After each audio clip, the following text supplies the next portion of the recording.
Everybody ready? Good afternoon. Thanks for joining us. I want to comment first about the grief and anger we are all feeling right now about the gun violence we're experiencing in our nation, from Nashville to the shootings of our courageous police officers here in the state of Washington to the multiple homicides. We ought to be angry and we ought to insist on action. And thank goodness we live in a state where we're going to take action. I am very pleased to say that I'm confident we're going to take action to promote gun safety and take strong actions against gun violence in the state this year, and I look forward to signing bills in this regard. I'm thrilled about the progress to date for the session. We are making profound progress on multiple fronts, and I could not be more pleased. I was particularly heartened Monday to see that the House budget put in funds to potentially service a bond so we can build more housing, thousands of more housing units to deal with this crisis of housing. The stage is now set for discussions between the House and Senate so that they can develop a program where we can go big so people can go home. Washingtonians need this, and I'm looking forward to real success in this regard. I do want to note that the progress that's being made is just on so many multiple fronts. And you know, it's unprecedented, but we're making progress on so many fronts. We are clearing regulatory hurdles that would prevent us from building more housing, and I'm confident we're going to have some success there. We're having additional ability to cite clean energy programs so we can fight climate change. Our Climate Corps program is moving forward. I'm confident we're going to do more for our children who need special education in our state. We're helping develop more state workforce. We have new proposals on how to treat mental health problems, people's mental health problems in our state. We are protecting a woman's right of choice and against the assault on the women's right of choice in various quarters in our country and in our state. We're moving forward on sustainable aviation fuels. By the way, I was so excited the other day. I went to Inslee and saw the first commercial airplane that flew on batteries ever in human history, and the first commercial plane that flew on hydrogen in world history, both in the same hangar at Moses Lake. That's the kind of progress we're making. That's the kind of state we are. We signed a bill today to cap insulin costs at $35 a month. I just listed some of the progress we're going to make this session, so I'm feeling really positive about the work we're doing. I'd like to talk about our current status of our efforts against homelessness. I'm pleased to tell you that we're making real progress on this, even in the short term. As we speak, because of our state financing that we got a couple years ago, we're moving encampments at Pasadena in Seattle, in the International District in Seattle, and a third in Michigan. And just those three camps are connecting over 200 people with housing. At Camp Hope in Spokane, we have succeeded in reducing the number of people from 467 last fall to just 55 last week. Now, this progress has been fairly rapid. Since we started the right-of-way initiative, we have moved over 500 people into housing on rights-of-way just from our state right-of-ways, and I've had 200 people have had temporary shelter, and we're going to keep that progress going. As we enter the last 3 weeks of our session, there are a few points I want to make about our continuing effort, particularly in regard to some concerns that have been raised. First, I think if you look at the housing problem we've had a problem for years in our state, and we're not the only state that have experienced this. Before, there was an old way of thinking of this, that just local communities would take care of this. Cities and counties, that would be their responsibility. But obviously, we have come to know that cities and counties are incapable of dealing with this problem, and this is a statewide problem. So the second point I want to make is that we have been doing substantial work for years now to address this problem. Over the last 10 years, the Democratic leadership, myself, have been quite aggressive in this regard. I'll give you an example. We tripled our investment in public housing in our state budget from 2017 to 2019. We increased it by a factor of 2.5 again in the last biennium, and I'm confident we will make significant strides again this year. So we have been really acting aggressively on this. But unfortunately, because of the economics of the situation, the housing prices have gone through the roof and more people have moved in, but we haven't built enough houses. We simply have to have additional scale. And we have been moving the needle. We have been getting the people housing. We've done it on a right-of-ways I've just mentioned of over 500 people. But we need to do this now at increasing scale. At some times we've not had the help of the Republican Party. I remember in 2016 when we tried to use the rainy day fund as an emergency, and the response from the Republican leader is, that's your problem. Your emergency, it's not ours. Well, this is everybody's emergency right now across the state of Washington. It demands bold action. So, and the last point I'll make is that we need new tools. We got new tools in 2021, which is that we got a specific statewide initiative to deal with homelessness on our right-of-ways. And that rapid capital housing fund is allowing for us to move people quickly. So we don't have to wait 4 or 5 years to build an apartment. We can convert motels like the Catalyst building in Spokane. We can build tiny home villages. We can do things much more quickly. And that has allowed us to move over 500 people off of our right-of-ways in the last several months. So that tool really was a game changer, and now we need to continue that type of investment to continue this progress. Some good public safety news this week on a large fentanyl bust. I want to thank everyone involved in that. It was quite significant. I want to thank our Department of Corrections that was involved in that effort with federal and other local law enforcement. Over 800,000 fentanyl pills off the street, 220 pounds of methamphetamine. 27 people were indicted, many of whom are tied to an Aryan white supremacy prison gangs. It was a good step forward on this ongoing effort. I want to thank our former counsel, Nick Brown, now U.S. for our region, who was instrumental in that effort. I want to talk about our ongoing efforts to protect the women's right of choice in the state of Washington. As we are waiting for a decision from a Texas court that poses a threat of cutting off the ability of women, including in our state, from having access to a safe, known, and well-accepted product, mifepristone, anywhere in the country. This is a clear and present danger to the right of choice in our state. So we've been working with legislators in advance to pursue options in our state that would ensure continued access to mifepristone. And I'm encouraged we may have found a path to do that. We are also moving forward with shield laws to prevent states from trying to intrude in our state to violate a woman's right of choice.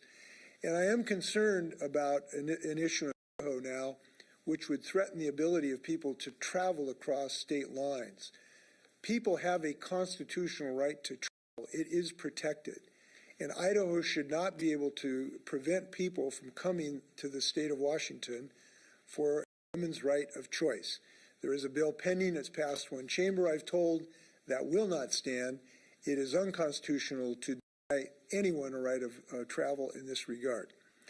So we'll have more to say about that as progress moves forward. So with that, happy to stand for your questions.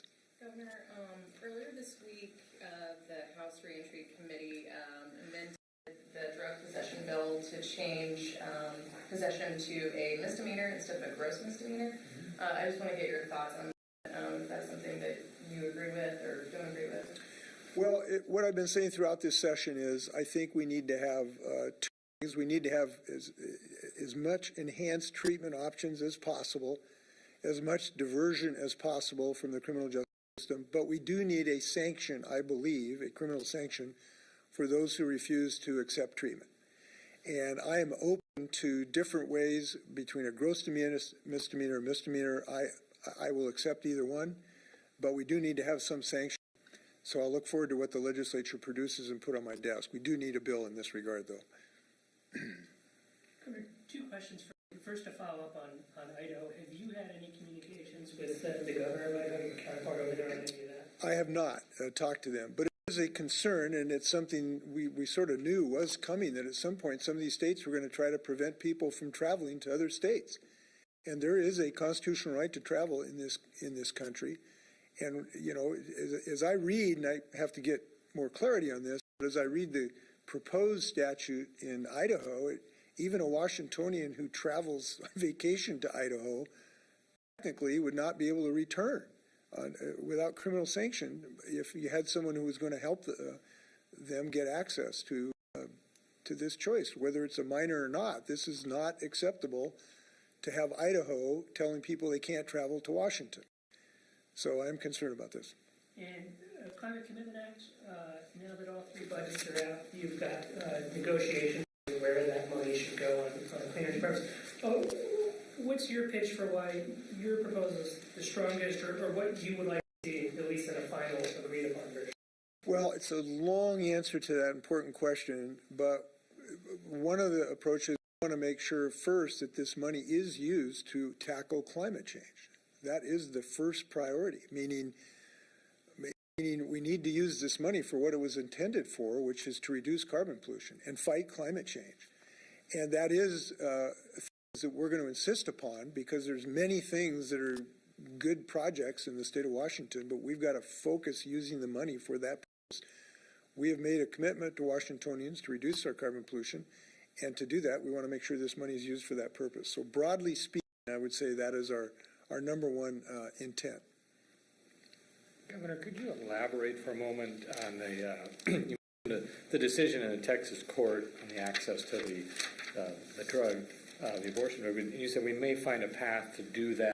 It sounds like you and legislators are working on new legislation, or is this an existing bill? What do you have in mind? There is a prospect of additional bills being dropped to address this. We don't know whether it's really necessary at this moment to have a statute to do what we have in mind, but we are trying to create a backup plan, if you will, so that we have this product available to us in the event of an adverse decision by this court. And I'm not going to say a lot more about that at the moment, but I can tell you that we have some creative ways of dealing with this problem. Karen Kaiser, I would suggest you talk to Karen Kaiser about this too. Speaking of prescription medication, I know that there was legislation passed to create the Prescription Affordability Board. Are you planning to appoint members to that board sometime soon? The Prescription Affordability. I don't know the answer to that. Okay. You've caught me flat-footed on this, so I'll have to get back to you on it. All right, thanks. Governor, on the going back to abortion for a second, on the Idaho law, you mentioned the SHIELD law in Washington. Is it your understanding that that would be enough to protect folks traveling? Is there anything else that Washington can do to protect? Well, I think the SHIELD law would protect, to the extent humanly possible, Idaho from using the Washington state judicial system to deny a woman the right of choice.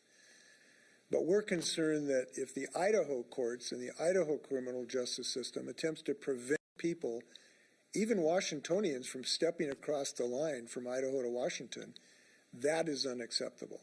So the SHIELD law couldn't really could not control the Idaho courts.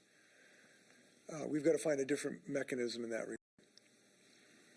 Governor, on special education, as the House and Senate work out their proposals, are there particular programs that you would like to see funded in an eventual education budget? Well, I think there's nothing that I think right now that we're proposing to change the mechanism of prioritizing this. Obviously, the goal is to have as individualized plans for students that can meet their special and unique needs as possible. And those are all of the techniques and curriculums we want to see happen. But number one, we do need to boost the money that is available to these local school districts to provide these services.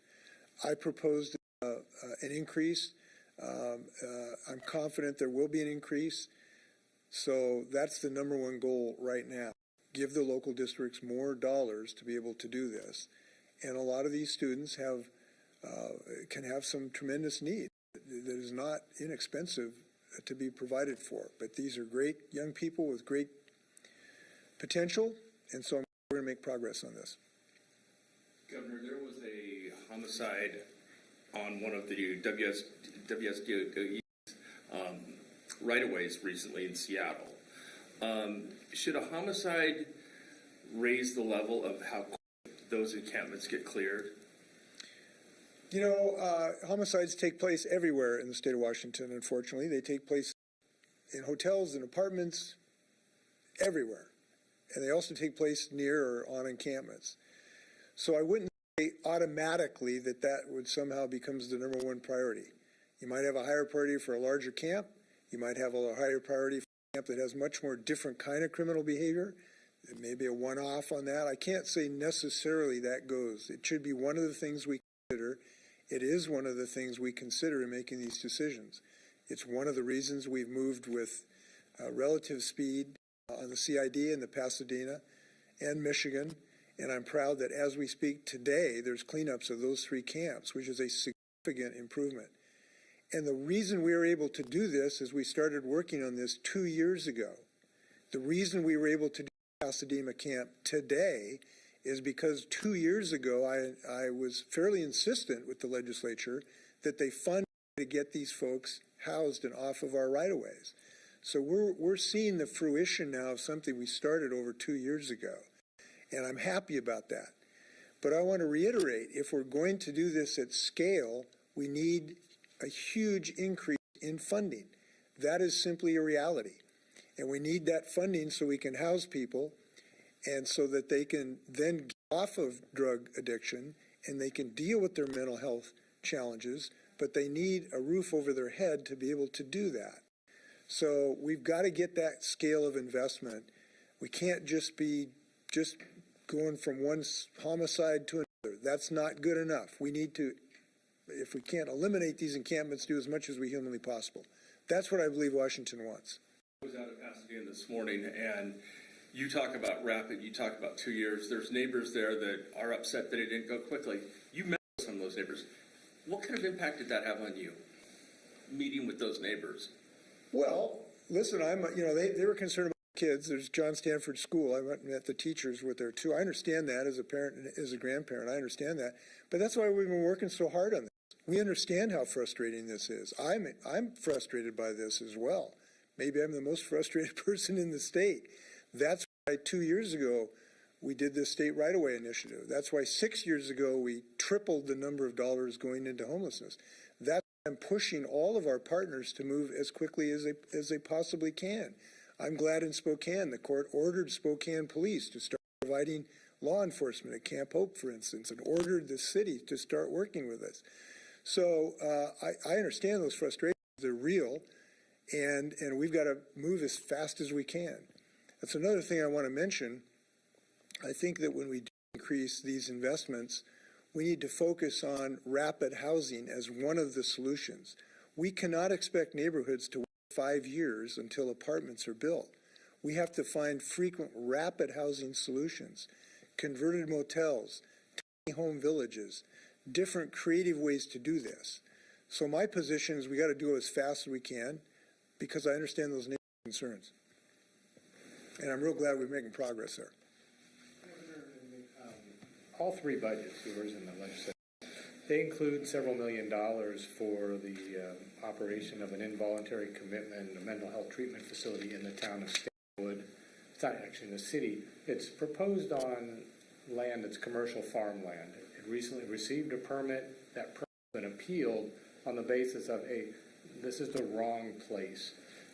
It's possible they'll be successful, which would make one more difficulty to expand and provide a mental health treatment facility. I'm wondering what your interest is in changing the permitting rules that might prevent communities from being able to overturn decisions and block these facilities.